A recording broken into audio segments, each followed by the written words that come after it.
So, Colm, the first thing I really want to ask you about is the issue of belonging. It's something I'm passionate about myself, and so many of the main characters in your books struggle with this. Where do they belong? Is this something that comes from a personal struggle? Do you struggle with that feeling? You see, I think it comes from a real rootedness that some of the characters also feel. In other words, that you're from a town. I'm from Enniscorthy, County Wexford. My parents were born there. My grandparents were born there. And things go back further than that if you bother to investigate. My father was a teacher, and my two sisters were teachers. So that meant that we had a relationship with the town. And that's where I'm from. And therefore, it means that either you make a decision early on in your life, and it's about sensibility, that there are a lot of people I know who just wanted to stay in the town, love the rhythms of it, love the years going by, just love the next generation coming.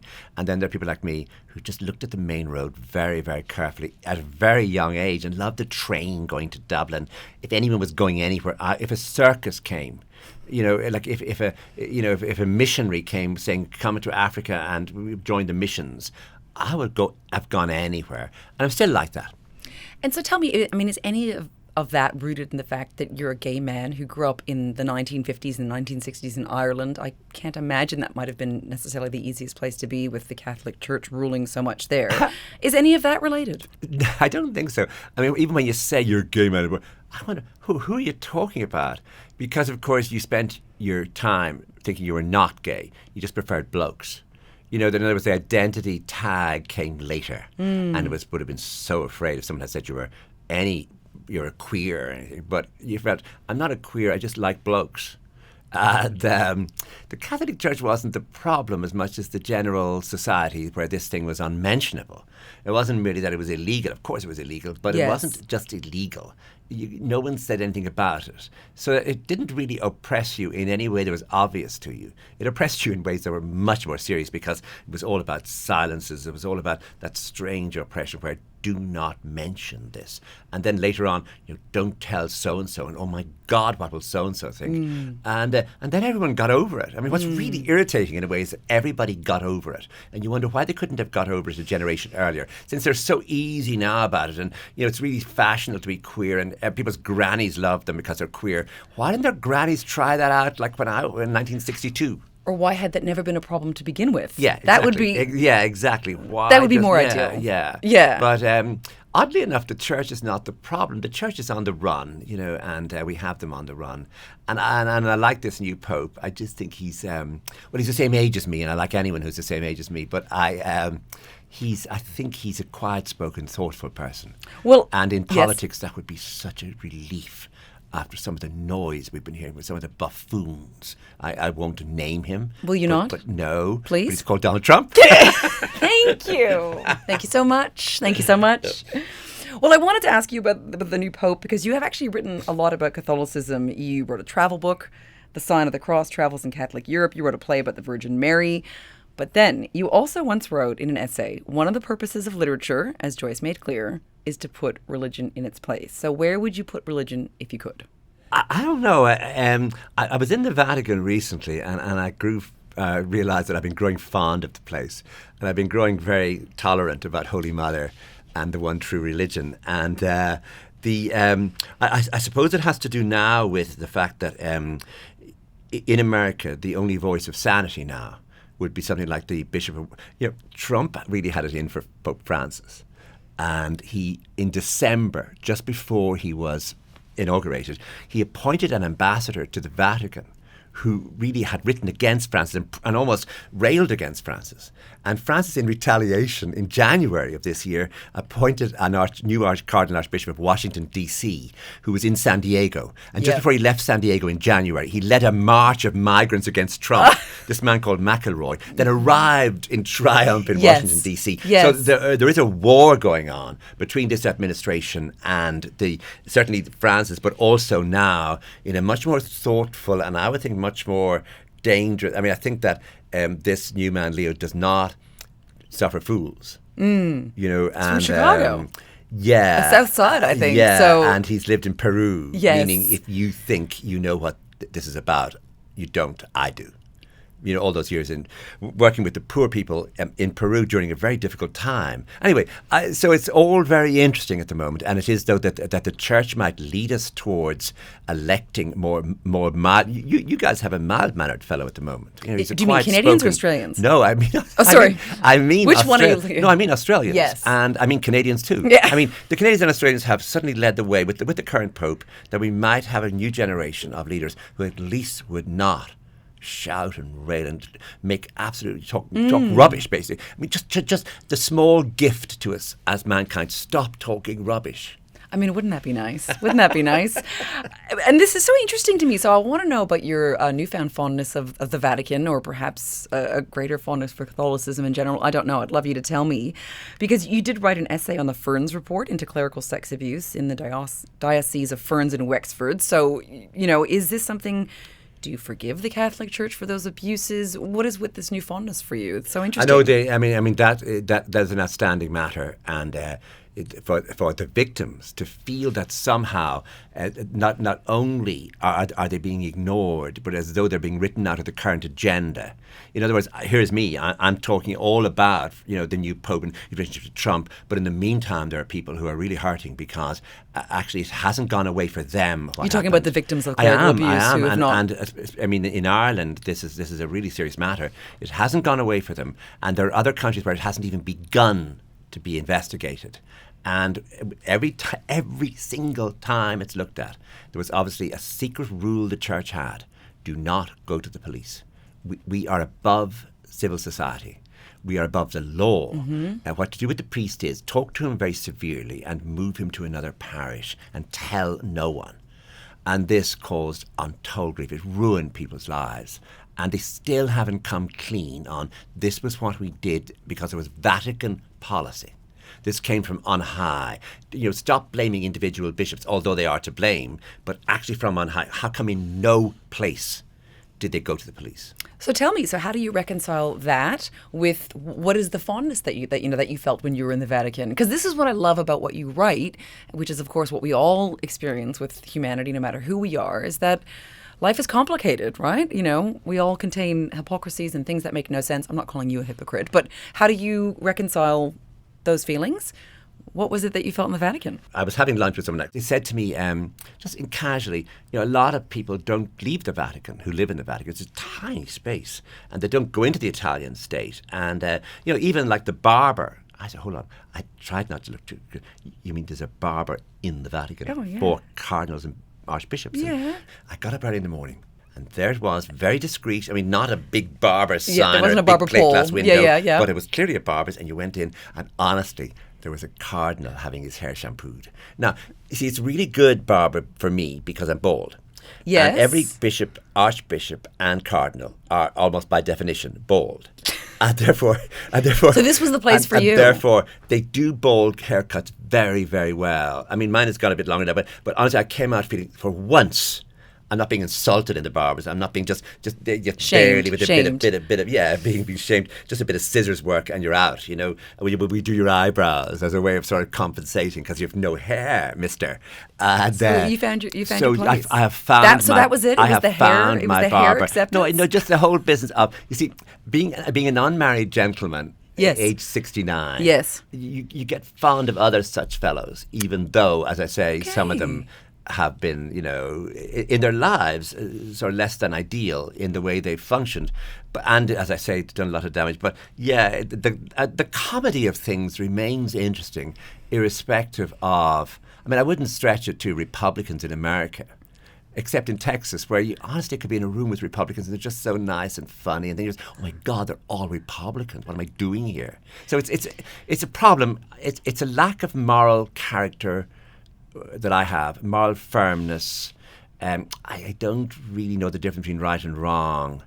And what do you mean you don't know the difference between right and wrong? Well, I mean, if someone is Republican, that you should clearly keep away from them. They're wrong. And then you suddenly find that you're enjoying something they're saying to you, and you're actually going to go to dinner in their house the next night. But that's the heart of why you're a writer, right? but Nothing's black I'm not and white. proud Nothing. of that. Well, okay. Well, I want to ask you about this because something else that you're not particularly proud of, but it's given a gift to the world, which is you said in an interview. This was regarding, I believe, writing Brooklyn and Long Island, that you were inspired in a way by your mother and her relatives. But you said there was something disgusting about mining your memories of them for a book. So what motivates you to mine them? That's a fleeting feeling sometimes. Oh, okay. And a friend of mine who was a novelist ended up one day going to see his stepmother, about whom he'd written several books. And he hadn't seen her for years. She'd lived to be old, and she looked at him. She opened the door and looked at him and said, "There you are, still making money out of all our foibles." And there is an idea that if you have a child, and the child must be a soccer player, that's good. And if the child is a tennis player, good. But a novelist, not good, because every little thing you do and say is now open and can now appear in print. And people say, "Oh, I didn't know that you about." So yes, I mean, there were a few moments when I would put something into a book. I think that with Brooklyn, I had two aunts, my mother's two younger sisters, and one of them was more powerful than the other. And they both worked precisely in the named place where Rose works in Brooklyn, S&A.G. Davis in Enniscorthy. So that's in the book. But what happens with two sisters like that is the second one just is much more helpless and much more, I suppose, less active, less pushy. And so I did use that dynamic between the two, which I think they would both, if they'd read the book, they were both dead by the time it came out, they would have immediately said, "Sure, that's us." Disgusting is pretty strong, but maybe in a certain moment it is. If someone did it to me, I'd go nuts. Has it never happened? No. Well, here's what I want to ask you. You specialize, at least in my observation, or you have a knack with writing about emotionally hobbled people, is how I might call them.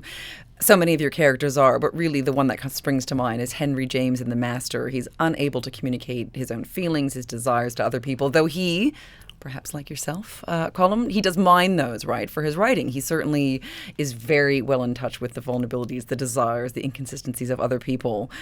So tell me about this. Emotionally hobbled people, what is their appeal for you? Oh, the way there are people who really tell you their feelings all the time, so that if you were dating somebody and they all the time told you their feelings, eventually they'd have to say to me, "Do you have any feelings? I mean, how do you?" Because you can't just say. Because you're the opposite. Is that what you mean? I would be very careful.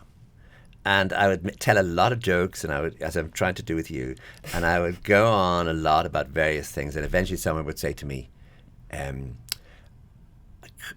"Could you actually say something that you think might be true?" And you get really shocked, and you get really defensive, and of course you go, "What do you? How do you do all that? What do you mean stuff?" But I suppose it's just a way. You see, I consider it a form of good manners, that you wouldn't go on about yourself and how you feel all the time. But again, that's a defense mechanism. But so do you share, I know this is, usually it's a lazy question for a journalist, but it seems like it's a logical one to ask now. Is there some similarity perhaps, or something that you understand in Henry James, at least the way you've written him, with that fear, I guess. There's a fear really in him that you feel when you read it to communicate those things. See, this thing has come up now called fear of intimacy, which certainly didn't exist when Henry James was going. And I don't have that. And so. But is there a fear to communicate with other people? Really deep, true it's a things. Really, really simple matter that someone says to you, just take the phrase "I love you," and you think, yeah, I'd like to say that too, and it comes up. It's in Brooklyn where she doesn't, and it's in Long Island. Just that phrase "I love you." I think just talking to someone as though you're in a pop song with them. Love you, yeah, yeah, yeah. Like, it's just not good enough. You have to find another way of speaking. But then if you don't say love, then if you don't say, hold on, are you not saying you love me?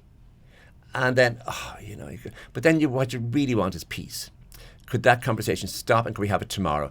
I'm not good at having those conversations in the morning. I'm not good at having them in the afternoon, and I'm not good at having the evening. Like, where do you think our relationship is going? I said, well, is that your nightmare? Is that like? Well, I'm actually thinking of going to St. Kilda. I'm thinking of going to Bondi. That's where our relationship is going. It's going to Bondi if you're coming with me. And there's a God. But I find how other people think about that just completely beyond me. As in the people that want to sort of interrogate that and know and have it stated. I feel this and I feel that. At some moments for you, I feel. Oh, shut up. And so tell me, so people being torn between two lives, there's a sentence I wanted to read from Long Island. We've got Jim. He's torn between two lives, right? He's engaged to one woman, Nancy. She's very busy. I guess she's going to be good for him. You don't know how deeply in love, he is with her perhaps. And then he pursues Eilish, fell in love with her years before. And you write of his thinking, how could he let this chance to be with Eilish slip by? If she gave him any intimation that she wanted to be with him, he would be like the man standing at the bar, knowing he should not have another drink, but utterly determined at the same time to forge ahead, his last pound note face up on the counter. I love that. Isn't that all of us? We just you see, he's that a desire barman. to. So that's the first image would come to me. I was trying to think, how would he see this? Yes. And he would see it as what a drunk man does. Yes. And he lives with that idea. Yes. Why does a man want another drink when he's had enough drink? And he's the last person who would ever be tempted in that way. Yes. Himself. But now he's seeing it. Yes. This is wrong what I'm doing. This Yes. makes no sense what I'm doing. And yet, if it came that I could be with her. Have you had anything like that in your own life? That I know this is wrong. I want it. Not as much as what's wrong, as much as I would really, it would be a chance to miss. Even I'm planning in July. I have to go to Sardinia. And someone says, well, why don't we just think of a beach? Yeah, it'd be too hard to miss, even though I probably should, do something else. But I want to spend 2 days on a beach in Sardinia. What, so you should probably, work or something? Is that what you mean? Yeah, I should go back to LA, really. I'm going to take 2 days where I'm not. Yes. And any other deeper longings? No. I mean, it's a constant. It's a day in, day out business of thinking. And you see, I don't drink anymore. And it means you can't, it isn't as though we'll have another brandy or something. But, and I don't take drugs. I know it. Do you know about it? Because I'm just looking at you. About shopping? Oh, unfortunately, I have a horrible habit of shopping my feelings. Why do you ask? About shopping, about buying stuff. Yeah, that's what I'm talking about. Yeah. Yeah, what about That's it? what I'm talking about too. Oh, do you have a compulsion to I shop? know a compulsion, but every so often I do something really wrong. Oh, tell me about the last time, because this is the Jacket. Ever since my mother died 3 Jacket. years ago, it's just gone hell for leather. Jacket. What jacket? Just buying a jacket. Okay. Is it an obsession with a type of jacket? Is it Yeah. the perfect jacket? Yeah. Are you always on the hunt for the perfect jacket? There's a shop in Sydney, Which one? Joe Banana. I don't even know it. Yeah, it's the best. Did you get it? It's Did the you best get jacket shop in the world. Okay. Did you get your jacket? I did, yeah. Okay. But do you feel guilty about it? Yeah. Oh, great. Irish, Catholic, Jewish guilt. We are but the same person, but for a few minor details.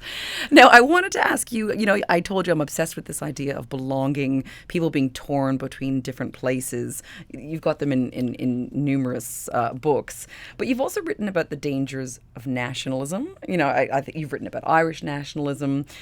So I'm just wondering what you think now about the rise of nationalism across the globe. We're seeing it in Italy, we're seeing it in Germany. Is it a trend that worries you? It's appalling. When the IRA began the campaign in the name of the Irish nation, just say in 1971, 72, at the beginning it might have looked like they were defending their people, against the British Army, against Protestants, but slowly it realised that no, they were on the rise, and that they were doing this in the name of some spiritual thing, putting car bombs in the city. And I was 17 maybe when I started to think about it. And I came from a nationalist family. My grandfather was imprisoned by the British after the 1916 rebellion. My uncle, so there was a nationalist family, and we were, and I suddenly, gradually and then suddenly, really over those few years, began to think, this is wrong. A, because putting a bomb in a car in a city and blowing up people is wrong. But B, the ideology, only a strange, withered ideology could give rise to this. And what is the ideology? And therefore, I just thought the whole idea of us, just the word us, we, Catholics, or we Irish people, or do you hate the British? Everyone in Ireland I know had a great time in England when they went there.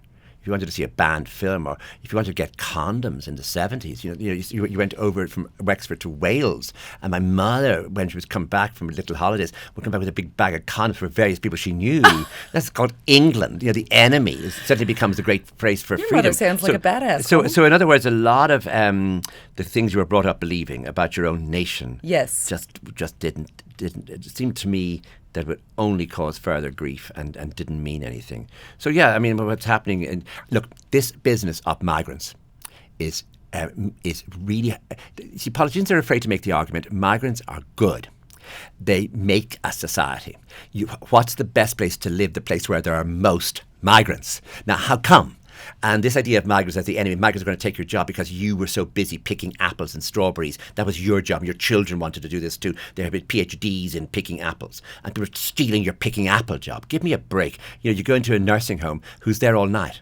The Lithuanian nurse. Because the Irish nurse doesn't want to do that job. Yep. And but even if people are coming at the top level to be our doctors, our engineers, it's absolutely great to have. But, the more migrants, the better the society. So how come then we let these groups emerge in which, and I have to say, there was a man called Malcolm Turnbull who turned our stomachs in the world by saying that no one could ever come into Australia who would come by sea illegally.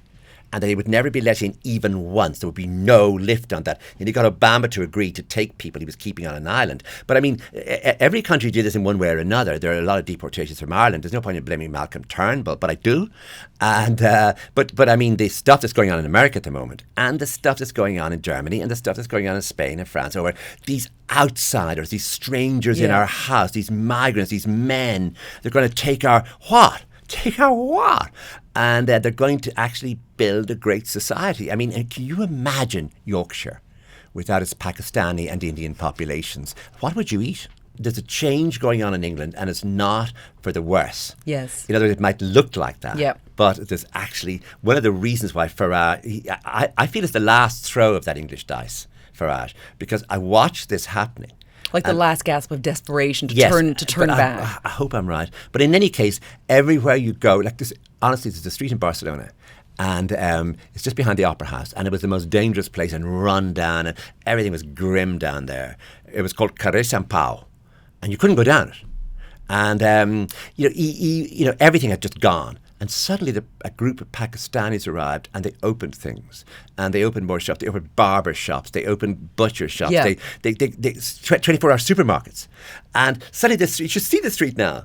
Honestly, it's fully alive. It's the safest place on earth. Yes. And of course, because they don't drink alcohol, then they find little cafes and little ways of drinking tea and just everything. They have lifted this place. Yes. And they're hardworking, serious people. The Catalans have grown to love them. Yes. Because they think they're so hardworking. Yes. And they have a mosque. Yes. And has the mosque destroyed our lives? Yes. No, there's a great mosque where it should be, in the place where people want it to be. So, this has to stop this nonsense about migrants, because it's not true. And it seems to be very close to a demonization, for example, of Jewish people in Germany and Poland in the 1920s and 30s. Like, anti-Semitism began with a big lie. Yeah. And this is an equal, I mean, obviously it's not equal, nothing in history comes twice, but nonetheless, having to listen to this nonsense and watching liberal politicians being mealy-mouthed about it, saying, oh, well, we do have to watch, that we have to be very careful about, including in Ireland, our migration policy, we have to limit it, and deportations. Like, they're trying to talk like this. Even this man, Keir Starmer, said something so horrible the other day. He talked about, he didn't want England to be a country of strangers. Well, I think I know what he means. He might mean Irish people.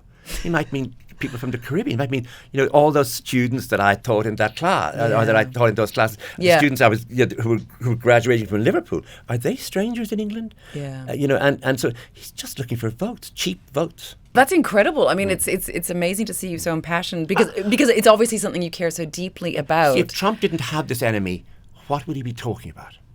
And I guess just to wrap up, Colm, it makes me wonder what you feel now, as because of course, like myself, and this is why I'm obsessed with this, I'm from Canada and I live here. Like so many of people, of course, around the world, so many of our listeners will be the same. They're from one place, they're from another. I mean, Australia is a country of migrants, of course. Yeah. And you live half your time in Los Angeles. So does that make you feel more Irish, though? Because, I know Mike Myers, he's a Canadian comedian, and he lives in America. And he said there's no one more Canadian than an expatriate Canadian. And I definitely fall into that cliche. Is that you, Colm? Are you? I mean, the thing that everyone Irish recognise, and it may be what Canadians recognise too, is that you go to JFK in New York, and you're getting the flight back to Dublin. Yes. It's usually around 6 o'clock in the evening, which means getting to the airport is such a nightmare. Yes. And you're so worried about getting to the airport being late that you forget what you're going to witness now are the Irish. and you're going to see them and they're going to talk like you.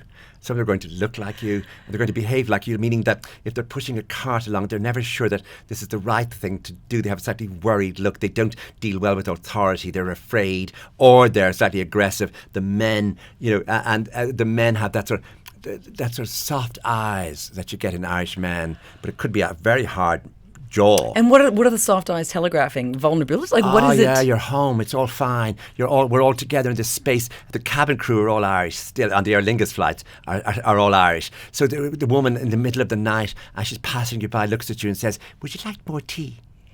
And it's straight from home. It's like exactly what they used to say to you at home. "Would you like more tea?" No, is this a good feeling or a bad feeling? It's because when you first described it, no, honestly, it is like a hug. It is frighteningly good. Suddenly you realise all of this stuff I've been dealing with, all these Americans, and they're like their voices, and they're driving the wrong side of the road, and they're just constant, like being American. It's so you can breathe, and you realise the amount of pressure you've been under before.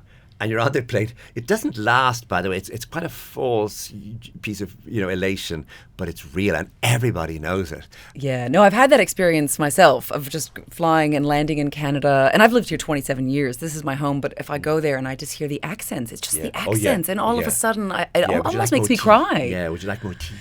And I guess, okay, I've got one follow-up, because this almost seems like the counter, not argument, but experience. You were saying before, you're obviously such a passionate advocate for migrants and migration and multicultural societies, and I couldn't agree more. But then you've also got this other side, which is, people who feel such a primal sense of belonging from where they're from, right? It's the rhythms, and it's the accents, and it's the tea, and this is a big question, but it makes me wonder whether you have been thinking about, people who are exiled from their homes or threatened with exile, whether that's people in Ukraine or Gaza. Is this something that you've been thinking much about? Yeah. Part of the impulse behind Brooklyn was to show what it's like to have to move, for economic reasons in this case, to another country. The initial loneliness, the strangeness, the homesickness, the sort of wrong decisions made. And so it's that idea that migration itself is not something you do in order to take things from people. It brings its own pain. I think all of us who, say, come from societies where we can have passports and where we can easily move from one place to another have to be aware that all around us are now people who are moving for really good reasons. And the idea that we're prejudiced against them, or we're blaming them for something, or we're demonising them is really horrible, especially since we ourselves are so privileged. Yeah. Colm, it's been an absolute pleasure having you here. Thank you very much. Thank you. Thank you.